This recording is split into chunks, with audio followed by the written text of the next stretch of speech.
Welcome to FFT and 5. I'm Chris Towers here with Dan Schneier. And Dan, you drew the short straw this week because we're talking about the tight end free agency class and just kind of previewing what the offseason might look like at the tight end position. And just like when we reviewed the rookie tight ends yesterday, and just like anytime we really talk about tight ends, not exactly the most intriguing group of players heading into free agency.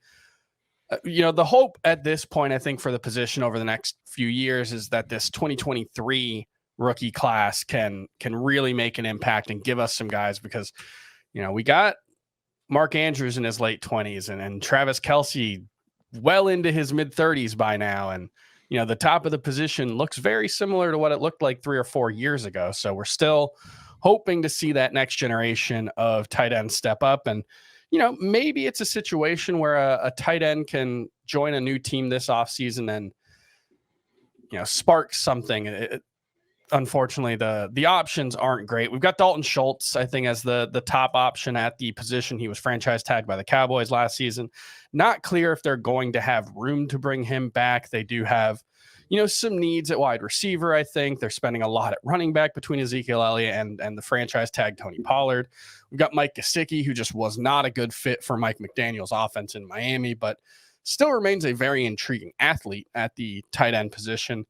Some of the other free agents out there, Hayden Hurst, Irv Smith, Robert Tonyan, those guys have some intrigue. And then, we could see guys like Tyler Higbee, Gerald Everett, Hunter Henry, Logan Thomas, either traded or, cut to save some salary cap space. So of that group, is there anyone that you're actually interested to see where they end up? Yes, Dalton Schultz. It's the only one for me because I really want Dalton Schultz to reunite with Kellen Moore in Los Angeles with the Chargers and Justin Herbert. We already saw what Herbert could do last year for a tight end who was written off in a lot of ways, Gerald Everett, but still had the talent. I think that Schultz is a more nuanced tight end, better route runner, maybe not as athletic as Everett, but with Kellen Moore in line to be the coordinator there, I think it's a really good fit. So that would be my number one thing I wanted to see.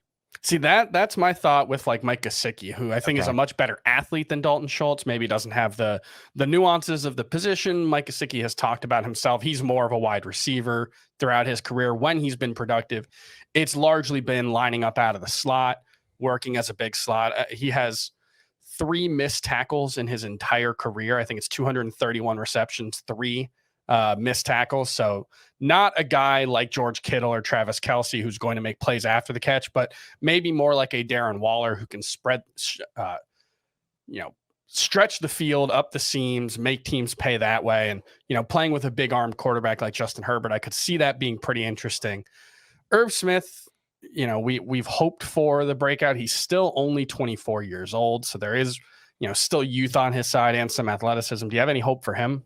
I do, actually. He was a player I liked a lot coming out of the draft. I think there's a chance that his injuries could have been the big factor in him not ever really coming to fruition there. And obviously also you saw a situation where they traded for a tight end and immediately he took over there. So I actually do have some hope for Irv Smith given the age and talent profile. Yeah, it gives me a little bit of an Evan Ingram vibe a year ago where probably not going to get a big long-term deal, but maybe a short 1-year prove it deal could be what Irv Smith needs to get his career going. Outside of the Chargers, what do you think are some of the better landing spots that we would hope for from a free agent tight end this offseason? Yeah, Dallas comes to mind if they move on from Dalton Schultz, and I think they will given their salary cap situation there. That's a great team. Washington was somebody you mentioned before that could be, depending on where they go at quarterback, that could be interesting there potentially.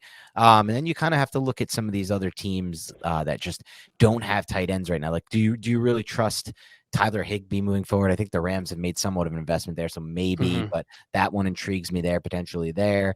Tampa comes to mind. They don't have anything at tight end, but all of these teams that I would mention, Chris, I'm actually hoping they don't make any free agent moves at tight end because this is, to me, the best tight end class I've scouted in the draft since I started doing this seriously. I've done this now seriously for 4 or 5 years. I am so excited about the tight ends coming into the NFL this year. I hope they hit. I hope they reach their ceiling, and I hope they go to a team that doesn't have a tight end because those will be the players I draft because I can't see their ADP rising above like tight end 10, round 10, 11 type picks. And I want to bet on those talents.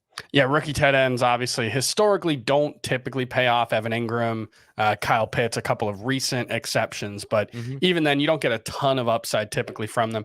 I'll also just add the Saints are a team that could certainly could use some playmakers in the passing game for Derek Carr outside of Chris Olave. I would imagine they're going to make some investments in the draft at wide receiver, but they're a team that, if Mike Gesicki ended up there, I think I'd be pretty interested in him.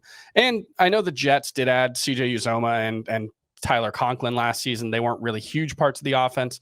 I wouldn't imagine that there's much invested in them beyond this season. So that's another team that if they added Aaron Rodgers, that would obviously be a very good offense that you'd want a part of if one of those, better tight ends ended up there. So those are the ones I'll throw out there. But yeah, I agree with you.